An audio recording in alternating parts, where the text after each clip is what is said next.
Well, as of lately, we've had no real spectator sports and limited arena entertainment. So we'd like to take you back decades ago when nighttime wrestling matches were the rage. Craig Worth joins us tonight to show how people flocked to 9th South and Main in Salt Lake City to get a ringside seat. Hi, Craig. Well, howdy.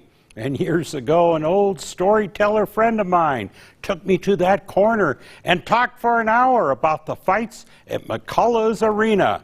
Now, I found some old papers and some photos, and this week, relatives of Vern McCullough sent me memorabilia. Okay, the result is this worth-watching report. Enjoy the match, 2 out of 3 falls. The 1928 paper announced Vern McCullough's $85,000 wrestling arena was opening. The prominent attorney McCullough would move from his day job of fighting court battles to promoting ring battles with the likes of Strangler Lewis. Good thing Vern was an injury attorney. It all took place on the corner of 9th South and Main Street. Yes, it was McCullough's Arena. What was McCullough's Arena? The place that men and cigars met in a blue haze in front of boxing and wrestling matches. Where Patty Nolan met Bill Keener, and the old Salt Lake Telegram announced that Blimp Allred would trade grunts with Kenny Mayne. One of my favorite Salt Lake characters of all time, the late Dr. Bob Keller, used to tell me about McCullough's. They had the big Monday night wrestling and Friday night boxing. They really had it, and boy did they draw the crowds. They really drew the crowd. How those guys in the 30s could scrounge up 50 cents during the Depression, come buy a nickel cigar, and then come to these fights, I don't know, but they sure did. It was a show. The Palace of Punch, the Ring of Wrath.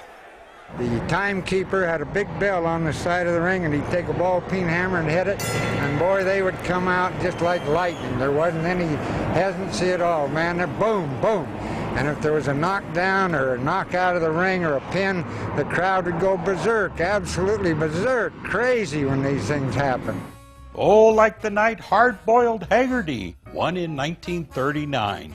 The paper wrote the foundation of McCullough's Arena was almost jarred loose from its mooring Friday night when Haggerty used his favorite bop on the head hold. My friend Dr. Keller said that there were villains and heroes. The Swedish Angel was a favorite, and half-dead looking bums that were carried out by phony doctors and pretend cops, only to be back the next week. Now, the real magic happened when your dad would put down his cigar and offer to take you, the kid, to see Jumpin' Joe Svoboda. There could be nothing better. When your dad took you to this place, it was the best thing that ever existed. Man, you'd wait weeks and weeks to get your old man to take you to one of these wrestling matches or boxing matches. And when he did, you'd come down there and sit in these reserved seats. Holy mercy, were you ever a big shot sitting there with your old man watching this? I mean, you were powerful. And this close to Jumpin' Joe. This guy, Jumpin' Joe Svoboda, he was a wild one, man. When he got in there, the crowd just went absolutely crazy, nuts, when he'd jump up and down and pounce on the guy if he pinned him. Yes, Jumpin' Joe Svoboda, leaping high in the air, straightening the legs and planting the hoofs squarely, and with great force upon any spot, usually the jaw. Well, he seldom needed the 2 out of 3 falls as advertised. And another phony doctor would carry out another half-dead bum.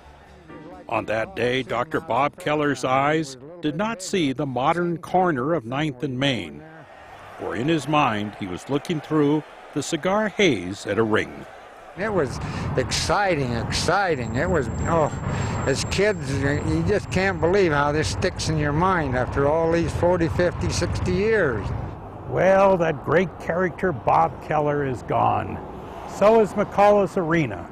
But for one brief moment, Jumpin' Joe, the Swedish Angel, and Hard-Boiled Haggerty had one more fight here on 9th and Main in Salt Lake City. And we had our 25-cent ticket to attend the memory. Well, McCullough's Arena survived until the end of the 30s. Vern McCullough then brought the Ritz Bowling Alley to Utah.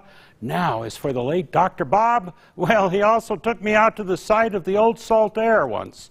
Now, that was a 3-hour interview. I'm going to find some of those lost pictures in newspapers. We'll do that story a little bit later this summer.